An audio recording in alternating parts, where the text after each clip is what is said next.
আসসালামু আলাইকুম। ওয়ালাইকুম আসসালাম। আবু বকর সিদ্দিক, চাঁদপুরি। ভাই, আপনার কাছে জানতে চাই, আগামী ফেব্রুয়ারিতে আমাদের বাংলাদেশের গভর্নমেন্ট নির্বাচন বা স্থানীয় নির্বাচন হওয়ার কথা। এখন আমাদের দেশে নির্বাচন ব্যবস্থায় পিআর পদ্ধতিতে যদি নির্বাচন হয়, আমরা কি কি সুযোগ সুবিধা পাইতে পারি সেই সম্পর্কে কিছু বলুন। আলহামদুলিল্লাহ, ফিয়ার পদ্ধতি কেউ কেউ বলতে আছে এটা কি খাইব না মাথার দিব না দুইব, এটা ওনারা জানে না। বড় বড় নেতারা বলতেছে যে ওনারা কিসের রাজনীতি করে, ফিয়ার পদ্ধতি জানে না। পৃথিবীর মধ্যে অন্তত 90টা দেশের ভিতরে ফিয়ার পদ্ধতি চলতেছে।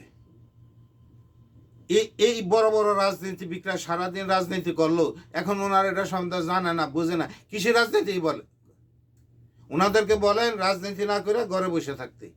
ফিয়ার অর্থ হলো এই যে আমাদের দেশে একদল ক্ষমতায় যায় আর বাকি দলরা সবাই মিল্লা হই হাল্লা চিল্লা ফাল্লা, সংসদ উল্টে এলায়, মানি না, মানব না, হবে না, হয় না, যারা সংসদে থাকে। এখন সারা জীবন বিরোধী দল থাকে, যারা ছোট ছোট দল, তারা কি জীবনে ক্ষমতা যেতে পারবে? আগামী 100 বছরও অনেকে পারবে না। আর পিয়ার পদ্ধতি হলো চিল্লাফালা সব বন্ধ। আমরা যতগুলো দল আছি, যদি 10টা দলে আমরা ইলেকশন করে থাকি, কেউ 100 সিট, কেউ 50টা, কেউ 10টা, কেউ 5টা, অর্থাৎ ভোট অনুযায়ী যে যেরম ভোট পাবে সে অনুযায়ী তার আসন সংখ্যা পাবে। মনে করেন এই যে দল ক্ষমতায় জীবনেও যাবে না, সে 5টা সিট পাইলো, আরেকজনে 10টা পাইলো, আরেকজনে 100 পাইলো, আরেকজনে 150 পাইলো, 200 পাইলো। আমরা সবাই সরকার, সবাই মিললে আমরা দেশটা চালাবো। তাহলে দেশের মধ্যে কোনো আন্দোলন থাকবে না, হরতাল থাকবে না, সংসদে কোনো চিল্লাফাল্লা থাকবে না। সবাই মিললে আমরা একটা সিদ্ধান্ত নিব, এই জিনিসটা করবো কি করবো না।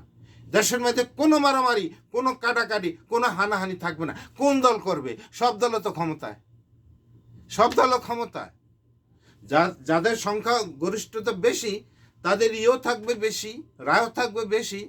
কিন্তু আমাকে আমার রায় নিয়েই সরকার গঠন করতে হবে। কত সুন্দর!